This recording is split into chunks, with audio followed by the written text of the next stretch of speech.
இந்த உலகம் அழிய போறதுக்கு முன்னாடி மனிதர்களுக்கு ஒரு 10 அறிகுறியை காட்டும். அதுல ஏற்கனவே சில அறிகுறிகள் நடந்துருச்சு, இன்னும் சில அறிகுறிகள் வர்றதுக்காக காத்துட்டு இருக்கு. உலகம் அழிய போதா அப்படிங்கறதே நமக்கு புதுசா இருக்கும். அதுல சில அறிகுறிகள் தென்படும் அப்படின்னு சொல்றதெல்லாம் பாத்தீங்கன்னா பல பேருக்கு கண்டிப்பா ஆச்சரியமா இருக்கும். ஆமாங்க, நம்ம வாழ்ந்துட்டு இருக்கிற இந்த பூமி உலகம் அழிய போறதுக்கு முன்னாடி ஒரு 10 அறிகுறிகளை இந்த பூமியை நமக்கு தெரியப்படுத்தும். அது என்ன அப்படிங்கறத தான் ஒவ்வொன்னையும் இந்த வீடியோல தெளிவா பார்க்க போறோம். இதுதான் உங்கள நிறைய பேர் தொடர்ந்து கேட்டுட்டு இருந்த The Last Day வீடியோவோட இரண்டாம் பாகம். வீடியோவோட ஒவ்வொரு பகுதியும் பயங்கர இன்ட்ரெஸ்டா இருக்க போது, சோ ஸ்கிப் பண்ணாம கடைசி வரையும் பாருங்க.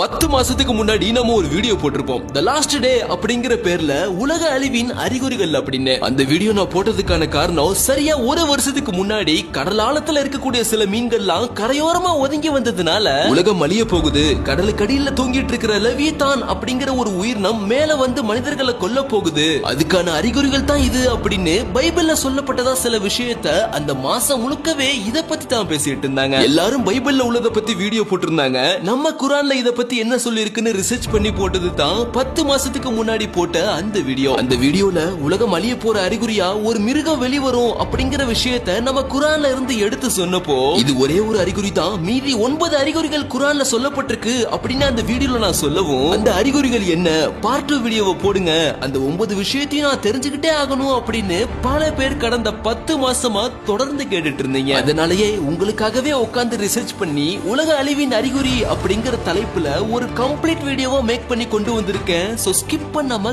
கடைசி வரையும் இந்த வீடியோவை பாருங்க. இப்போ வீடியோக்குள்ள போறதுக்கு முன்னாடி நமக்கு ஒரு டவுட் இருக்கும், குரான்ல இருக்கிற விஷயத்தை நாங்க எப்படி பாக்குறது, அது இஸ்லாமியர்களுக்காக உள்ளது தானே அப்படின்னு. நான் போன வீடியோலயே சொல்லியிருப்பேன், குரான் அப்படிங்கிறது இஸ்லாமியர்களுக்கானது கிடையாதுங்க, இந்த முழு உலக சமுதாயத்துக்குமானது அப்படின்னு அந்த குரான்லயே சொல்லப்பட்டதா சொல்லியிருப்பேன். அதனாலயே இந்த வீடியோவை தாராளமா எல்லாருமே மதம் சார்ந்து இல்லாம மனிதம் சார்ந்து நம்மளுடைய அறிவு சார்ந்து பார்க்க ஆரம்பிப்போம். சோ இன்னைக்கு நம்ம இந்த வீடியோவை மொத்தம் 3 பகுதியா பார்க்க போறோம். முதல் பகுதியில உலகம் அழியறதுக்கு உண்டான அறிகுறியில எந்தெந்த விஷயங்கள்லாம் நடந்து முடிஞ்சிருச்சு, எந்த அறிகுறிகள் இப்ப நம்ம இருக்கிற காலகட்டத்துல நடந்துட்டு இருக்கு அப்படிங்கிறது. இரண்டாம் பகுதியில எதிர்காலத்துல மிக முக்கியமான மிகப்பெரிய எந்தெந்த அறிகுறிகள்லாம் நடக்கிறதுக்காக காத்துட்டு இருக்கு அப்படின்னு. கடைசியில மூன்றாம் பகுதி தான் மிக மிக சுவாரஸ்யமான பகுதி. எந்தெந்த அறிகுறிகள் எதுக்கு அடுத்து நடக்கும், அது எப்ப நடக்கும், எப்படி நடக்கும், அப்ப மனிதனோட நிலைமை எப்படி இருக்கும் அப்படிங்கிற மிக முக்கியமான விஷயம் தான் கடைசி பகுதிங்க. இப்ப நம்ம டைரக்டா வீடியோக்குள்ள போக போறோம். இந்த வீடியோவோட முதல் பகுதி,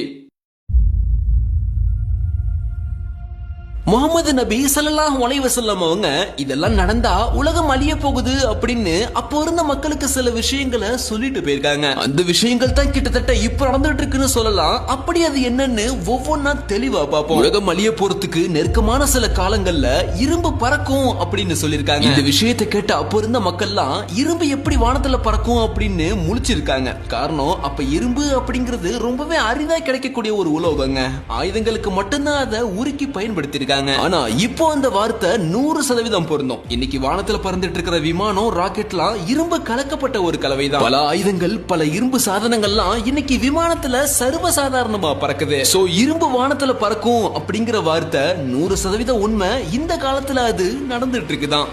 அடுத்து முகமது நபி மக்கள்கிட்ட சொன்னது, ஒரு மனுஷன் ரொம்ப தூரத்துல இருக்கக்கூடிய இன்னொரு மனுஷன்ட்ட மிக அருகில் இருப்பது போல் பேசுவார் அப்படின்னு. இந்த விஷயம் அப்ப இருந்த மக்களுக்கு புரியல, ஆனா இப்ப புரியுது. எவ்வளவு தூரத்துல இருந்தாலும் சரி, பக்கத்துல உட்கார்ந்துக்கிற மாதிரி யார்கிட்ட வேணாலும் நம்ம பேசலாம் செல்போன்ல. சோ இந்த அறிகுறியும் இன்னைக்கு நடந்துட்டு இருக்கு. அடுத்து சொன்ன வாக்கியம் பாத்தீங்கன்னா, இந்த உலகத்துடைய கடைசி காலகட்டத்துல பெண்கள் ஆண்களை போல் உடுத்திக் கொள்வார்கள் அப்படின்னு. ஆமாங்க, வருடம் 2000 இருந்தே இந்த ஃபேஷன் ஆரம்பிச்சிருச்சு. பேண்ட் சட்டை அப்படின்னு இன்னைக்கு பெண்கள் பாத்தீங்கன்னா சர்வ சாதாரணமா ஆண்களுடைய உடைய உடுத்திட்டு வெளியே போறாங்க. அடுத்து உலக அழிவின் அறிகுறியா சொல்லப்பட்டது பாத்தீங்கன்னா, ஆண்கள் பெண்களை போல் மாறுவார்கள், பெண்கள் ஆண்களை போல் மாறுவார்கள். இது இன்னைக்கு நடந்துட்டு இருக்கான்னு கேட்டா LGBTQ அப்படிங்கிற ஒரே ஒரு வார்த்தையில ஈஸியா முடிச்சிடலாம். ஆண்கள் பெண்கள் மாதிரியும் பெண்கள் ஆண்கள் மாதிரி மாறுவதை முகமது நபி அவங்க தடை செஞ்சிருக்காங்க.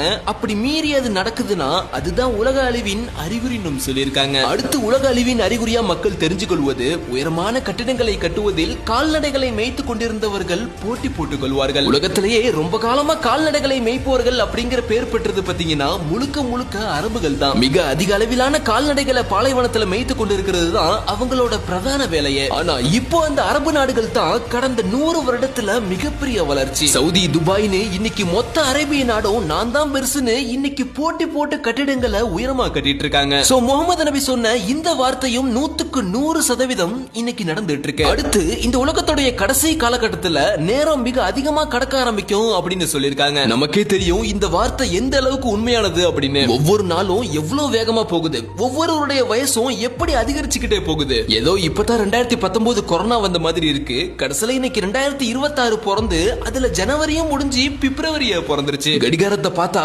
24 மணி நேரம் 24 நிமிஷமா அவ்வளவு வேகத்துல ஓடிட்டு இருக்குங்க.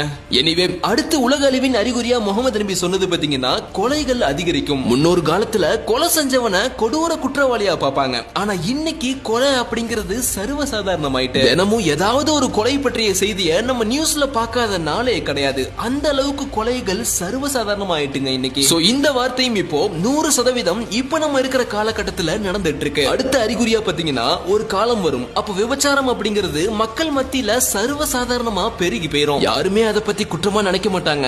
அது அப்படி நடந்துருச்சுன்னா அதுதான் உலக அழிவின் அறிகுறியா இருக்கும் அப்படின்னு முகமது நபி மக்களுக்கு எச்சரிக்கை பண்ணிருக்காங்க. ரொம்பலாம் போக வேணாங்க. ஒரு 50 வருஷத்துக்கு முன்னாடி போய் பார்த்தோம்னா யாராச்சும் விபச்சாரம் செஞ்சுட்டா அவனை கல்ல விட்டு அடிப்பாங்க, இல்ல அவங்கள ஊரை விட்டு ஒதுக்கி வச்சிருவாங்க. ஆனா இன்னைக்கு சென்னை, பெங்களூர், மும்பை போன்ற பெருநகரங்கள் எல்லாம் விபச்சாரம் அப்படிங்கிறது சர்வசாதாரணமாயிருச்சு. வெளிநாடுகள் எல்லாம் பார்த்தோம்னா வார்த்தையால சொல்லவே தேவையில்லை. ஒரு 50 வருஷத்திலேயே நாடு எப்படி நாசமா போயிருச்சு பாருங்க.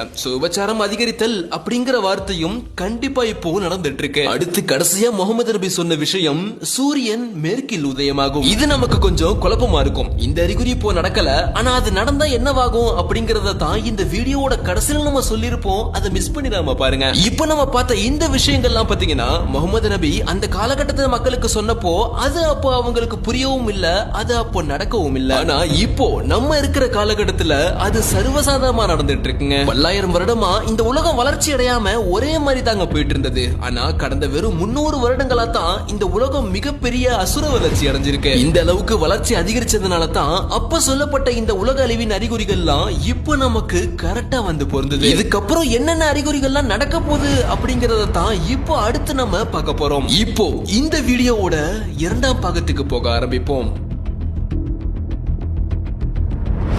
இதுவரையும் நம்ம பார்த்த உலக அழிவின் அறிகுறிகள் எல்லாமே நடந்துட்டு இருக்கிறதும் நடந்து முடிஞ்சதும் தான். ஆனா இப்ப சொல்ல போற விஷயத்தை கேட்டா கண்டிப்பா யாராலையும் நம்ப முடியாது. ஒவ்வொன்னும் கேட்கறதுக்கு அப்படி இருக்கும். மிருகம் வெளிப்படுதல் அப்படின்னு குரான்ல இருந்து ஒரே ஒரு விஷயத்தை மட்டும் தான் எடுத்து நம்ம போன வீடியோல பேசியிருப்போம். அதே மாதிரி உலக அழிய போற கடைசி நாளப்போ வேற என்னென்னலாம் நடக்கும் அப்படின்னு குரான்ல எங்கெங்கெல்லாம் சொல்லப்பட்டிருக்கோ அது எல்லாத்தையும் இப்போ ஒண்ணு சேர்த்து பார்க்க போறோம். இது எதுவுமே நம்ம இப்ப இருக்கிற காலகட்டத்தில் நடக்கலங்க. ஆனா நம்ம முதல்ல பார்த்த விஷயங்களுக்கு அடுத்து தான் இந்த விஷயம் நடக்கும் இறுதி நாளின் அறிகுறியா. சோ இதுதான் தி லாஸ்ட் டே வீடியோவின் முக்கிய பகுதி.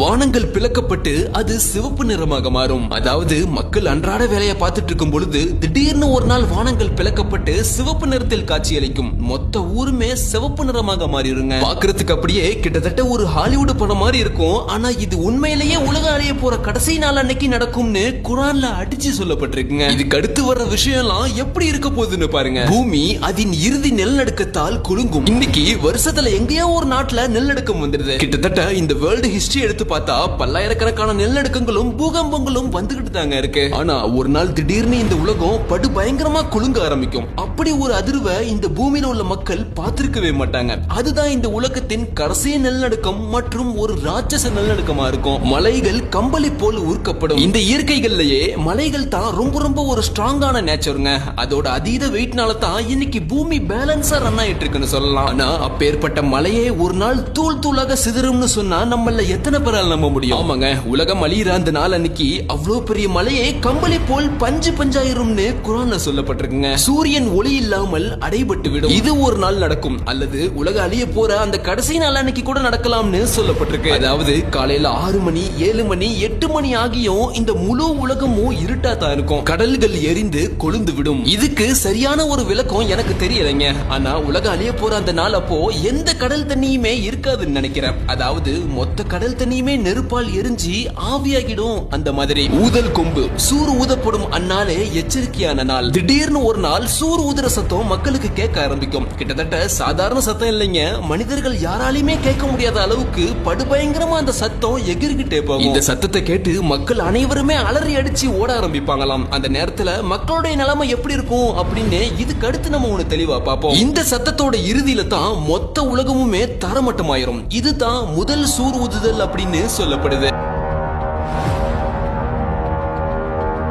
அன்று தனது சகோதரனை விட்டும் தாய் தந்தையை விட்டும் மனைவியை விட்டும் குழந்தையை விட்டும் ஓடி போவான். முதல்ல நம்ம பார்த்த அந்த சூறு ஊது சத்தம் கேட்க ஆரம்பிச்ச உடனே சொந்த பந்தம் குடும்பம் அப்படின்னு எல்லாத்தையுமே மறந்து போய் என்னாச்சோ அப்படிங்கிற பதட்டத்துல மக்கள் எல்லாருமே பயந்து ஓட ஆரம்பிப்பாங்களாம். கிட்டத்தட்ட ஒரு இடத்துல சொல்லப்படுது, குழந்தைக்கு பால் கொடுத்துட்டு இருக்கும் ஒரு தாய் அந்த சத்தத்தை கேட்டு பயத்துல அந்த குழந்தையை வீசிட்டு ஓடி போவாங்க அப்படின்னு. அந்த சத்தம் முடிஞ்ச பிறகு உலகத்துடைய அத்தனை மனிதனும் அத்தனை உயிரினமும் மொத்த பூமியுமே தரமட்டமாயிரும். அப்போ அந்த தரமட்டமான பூமியோட நிலைமை எப்படி இருக்கும்னு இந்த வீடியோவோட கடைசியில அதை பார்ப்போம். இதுதாங்க இப்ப நம்ம பார்க்க போற விஷயம் தான் ரொம்ப ரொம்ப முக்கியமான விஷயம். பிறகு நீங்கள் மறுபடியும் உயிர்ப்பிக்கப்படுவீர்கள். அதாவது இந்த நிகழ்வை இரண்டாவது சூறு ஊதுதல் அப்படின்னு சொல்லலாம். முதல்ல கேட்ட ஒரு சூறு ஊதும் சத்தம் மாதிரியே இப்போ இரண்டாவதா ஒரு சூறு சத்தம் கேட்க ஆரம்பிக்கும். இந்த சத்தத்தை கேட்ட உடனே உலகம் அழிந்த அந்த நாள் அன்னைக்கு இறந்து போன மக்களும் இதுக்கு முன்னாடி பல்லாயிரம் ஆண்டுகளா வாழ்ந்த கோடிக்கணக்கான மக்களும் மீண்டும் உயிர்ப்பித்து எழுப்பப்படுவார்கள். இந்த நிகழ்வை பத்தி எக்ஸாக்ட்டா குர்ஆன்ல எப்படி குறிப்பிட்டு சொல்லிருக்காங்க அப்படின்னா, நிலம் கடல் மலை அப்படின்னு எங்கெங்கெல்லாம் மனிதர்கள் இறந்து புதைந்து போனாங்களோ அத்தனை பேரும் ஈசல் பொந்துல இருந்து வெளியே வர்ற மாதிரி அடுத்தடுத்து பூமியில இருந்து வெளியே வருவாங்க. இந்த நிகழ்வு இரண்டாவது சூர் சத்தத்துக்கு அப்புறம் நடக்கும். முதல்ல ஒரு சூர் சத்தம் கேட்டு உலகம் அழிஞ்சு போகுதே, அந்த முதல் சூர் சத்தத்துக்கும் இந்த இரண்டாவது சூர் சத்தத்துக்கும் இடைவெளியே இல்லாம இருக்கலாம், அல்லது 2 நாள் வாரங்கள் மாதங்கள் சில வருடங்கள் கழித்து கூட இரண்டாவது சூர் ஊதப்பட்டிருக்கலாம். அது வரையும் மொத்த உலகமும் தரைமட்டமா போய் தான் கிடக்கும். அடுத்த விஷயம் பார்த்தோம்னா, அந்த நாளில் தராசில் நற்கருமங்களும் தீய கருமங்களும் சரியாக அளிக்கப்படும். அதாவது மனிதர்கள் பூமியிலிருந்து உயிர்ப்பித்து எழுந்து அத்தனை பேரும் ஒரு விஷயத்தை பார்ப்பாங்க. உலகத்துல வாழ்ந்தப்போ பலவிதமான மதங்களை பலவிதமான கடவுள்களை வணங்கினவங்க, கடவுளே இல்லைன்னு சொன்னவங்க, நான் தான் கடவுள் அப்படின்னு சொன்ன அத்தனை மனிதர்களும் அப்போ அந்த நாள் அன்னைக்கு உண்மையான இறைவனை நேருக்கு நேரு பார்ப்பாங்க. அது எப்பேற்பட்ட இறைவன் அப்படின்னா, உலகத்தை படைச்சு பல்லாயிரம் கோடி ஆண்டுகள் காத்திருந்து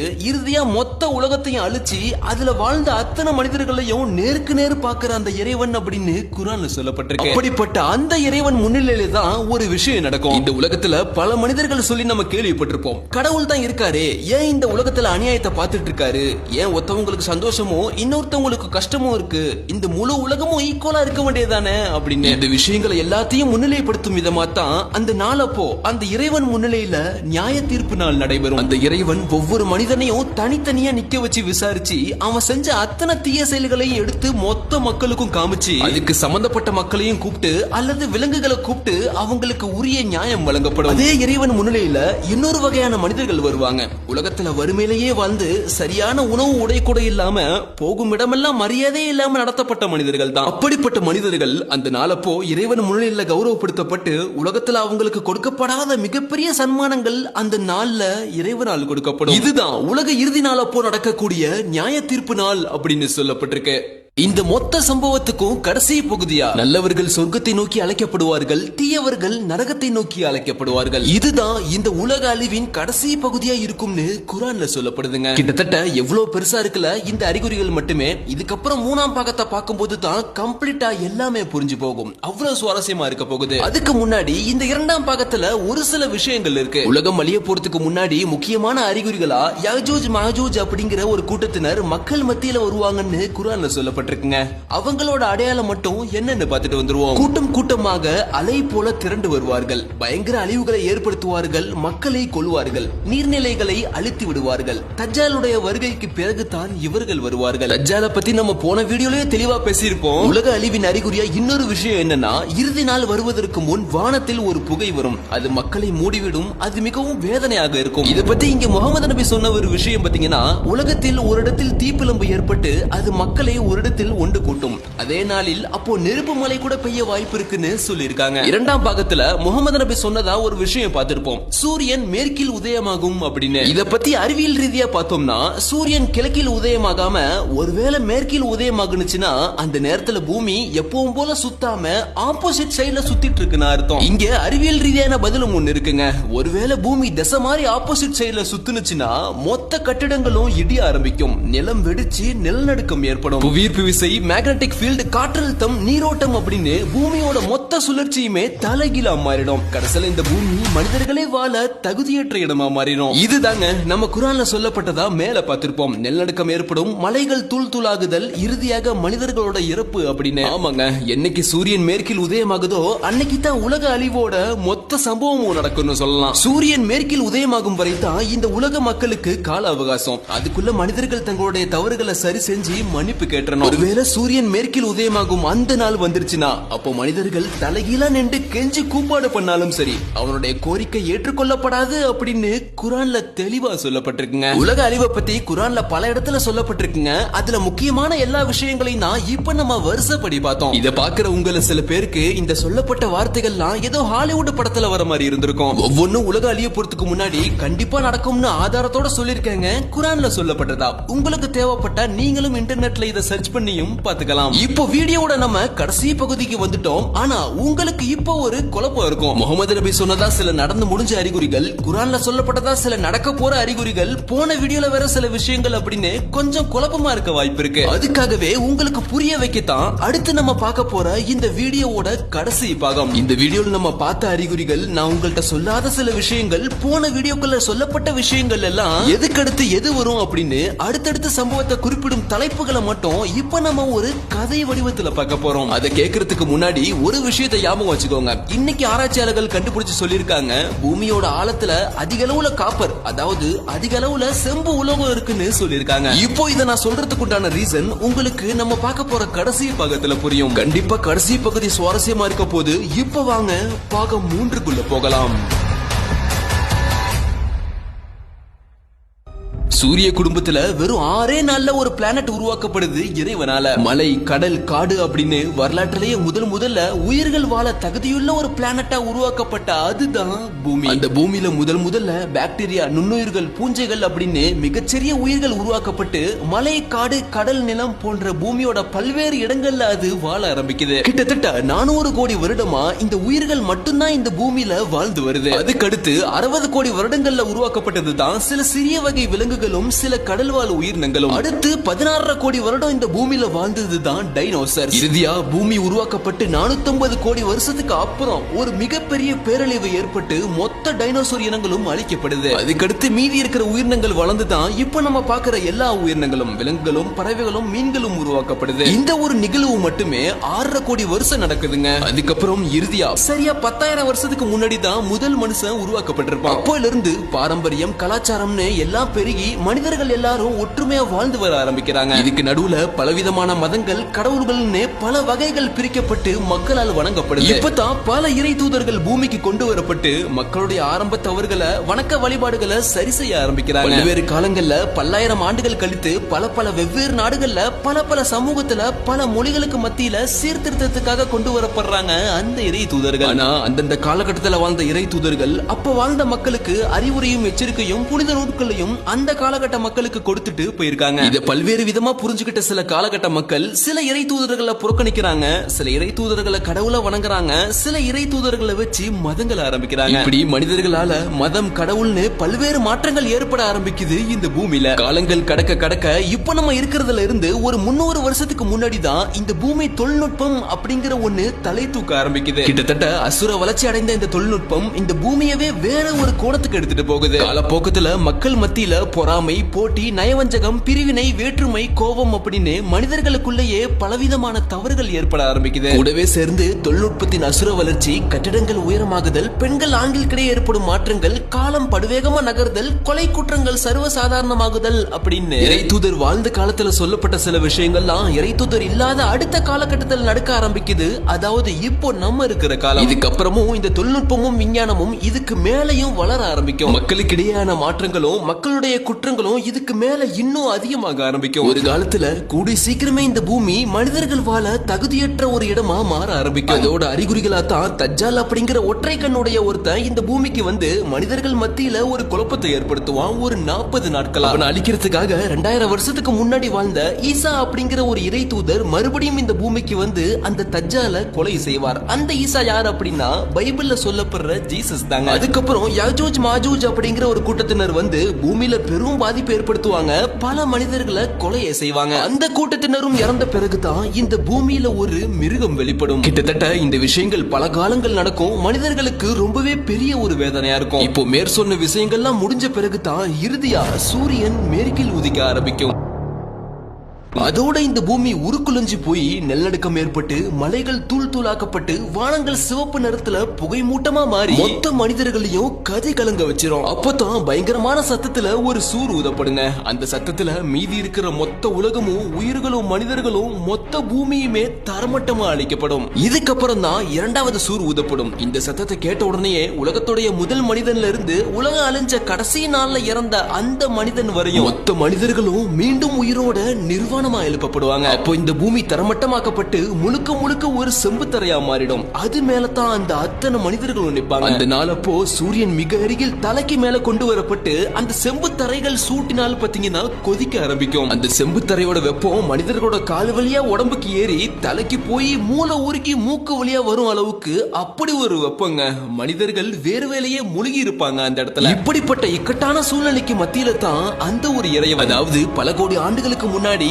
6 நாள்ல பூமியை படைத்த அந்த இறைவன் மக்களிடம் கேள்விகளை கேட்க ஆரம்பிப்பான். அவன் சம்பாதிச்ச முறை, செலவழிச்ச முறை, கெடுதல்கள், பாவங்கள்னு அவனோட அத்தனை கணக்கு வழக்குகளையும் இறைவன் சொல்ற வரையும் அந்த மனிதனோட கால் பாதம் அந்த செம்பு தரையை விட்டு நகரவே நகராது. அப்படிப்பட்ட வேதனைக்குரிய நாளா இருக்கும் அந்த நியாய தீர்ப்பு நாள். இந்த சூழ்நிலையில சில மனிதர்கள் மட்டும் அந்த வெப்பத்தோட தாக்கம் இல்லாம சூரிய வெளிச்சத்துல இல்லாம நிழல்கள்ல நிக்க வைக்கப்படுவாங்க. இந்த உலகத்துல வாழ்நாள் முழுக்க வறுமையிலேயே கழிச்சு ரொம்ப தாழ்த்தப்பட்ட மக்களா, பாவப்பட்ட மக்களா வாழ்ந்த பல பேருக்கு அன்றைய நாள் அப்போ கேள்வி கணக்கு இருக்காது. காரணம் அவங்க தீமைன்னு ஒண்ணு செய்ய உலகத்துல அவங்களுக்கு உடம்புல சக்தியே இருந்திருக்காது. அப்படிப்பட்ட மனிதர்களுக்கு அந்த நாள்ல முன்னுரிமை கொடுக்கப்பட்டு கௌரவிக்கப்பட்டு சொர்க்கத்துக்கு அனுப்பப்படுவாங்க. மீதி அத்தனை பேருக்கும் அந்த நாள் அப்போ கேள்வி கணக்கு படுபயங்கரமா அதே இடத்துல நடக்கும். இந்த நேரத்துல உலகத்துல வாழ்ந்த மற்ற உயிர்களும் எழுப்பப்பட்டு அந்த உயிர்களுக்கும் நீதி வழங்கப்படும். பூமியில வாழ்ந்தப்போ ஒரு பெரிய கொம்பு வச்சிருக்கிற ஆடு இன்னொரு ஆட்டோட கொம்புல முட்டி உடைச்சிருக்கும். அதே மாதிரி இங்க இப்போ இந்த ஆட்டுக்கு பெரிய கொம்பு கொடுக்கப்பட்டு பதிலுக்கு அந்த ஆட்டை முட்டி கொம்பு உடைக்கப்படும்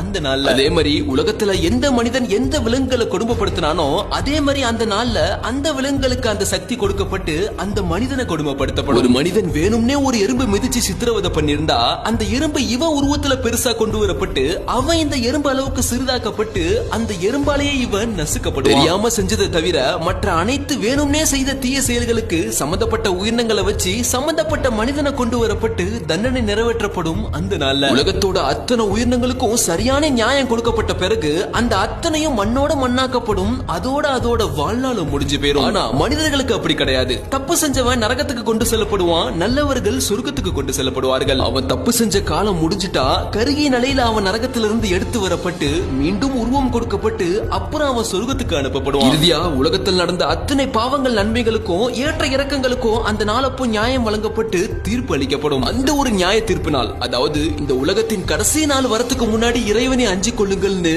இதுதான் குர்ஆன்ல சொல்லப்பட்டிருக்கு.